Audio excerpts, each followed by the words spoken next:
নমস্কার সবাইকে। আমার নাম প্রতিমা সর্দার। আমি নতুন একটা ইউটিউবে চ্যানেল খুলেছি।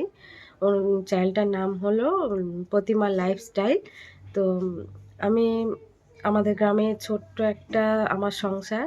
আমি, আমার স্বামী, আমার ২ টো মেয়েকে নিয়ে। তো আমি এই প্রতিদিনের ডেইলি রুটিনটা তোমাদের সঙ্গে শেয়ার করতে চাই।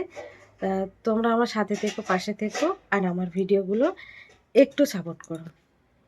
তো আজকের ঘুম থেকে ওঠার পর বাসি কাজকর্ম সেরে সোজা চলে এসেছি বিছানা তুলতে। বাসি বিছানাগুলো তুলে নিয়ে আমি যাব চা করতে। তো চা আমরা সবাই মিলে খাবো, সকালের চা। তাই চাটা তাড়াতাড়ি করে নিলাম। চাটা খাওয়া দাওয়ার পরে চায়ের যা বাসনগুলো হবে সেগুলো আগে তাড়াতাড়ি করে পরিষ্কার করে নেবো।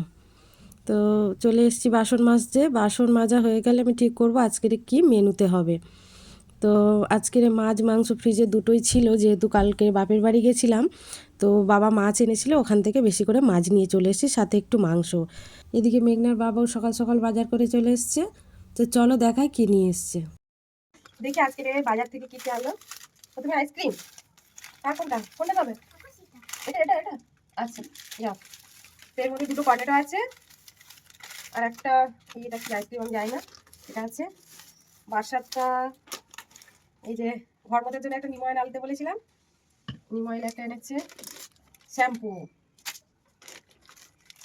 জিরে গুঁড়ো, গোলমরিচ গুঁড়ো, লবণ। এখানে নকুন দানা, এখানে সার্ফের প্যাকেট, হলুদের প্যাকেট,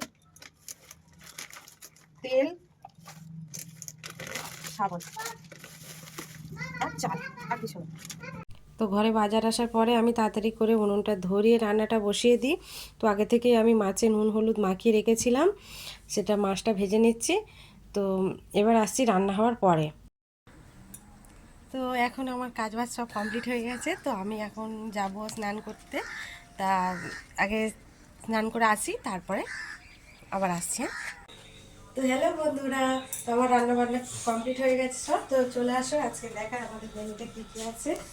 প্রথমে আছে ভাত, তারপরে আছে পেঁয়াজকলি আলু ভাজা, সঙ্গে একটা মাছ ভাজা রেখেছি যে খাবে তার জন্য।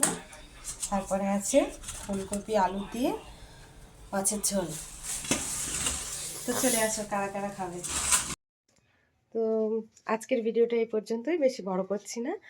আর ভিডিওর শুরুতে আমার যেটা একটু ভুল ছিল, সেটা হচ্ছে আমার শ্বশুর শাশুড়ি ওনারাও এখানেই থাকেন, কিন্তু ওনারা আলাদা খান, আমরা আলাদা খাই, এটাই বলার ছিল। আর তোমরা সবাই ভালো থেকো, সুস্থ থেকো আর আমার পাশে থেকো।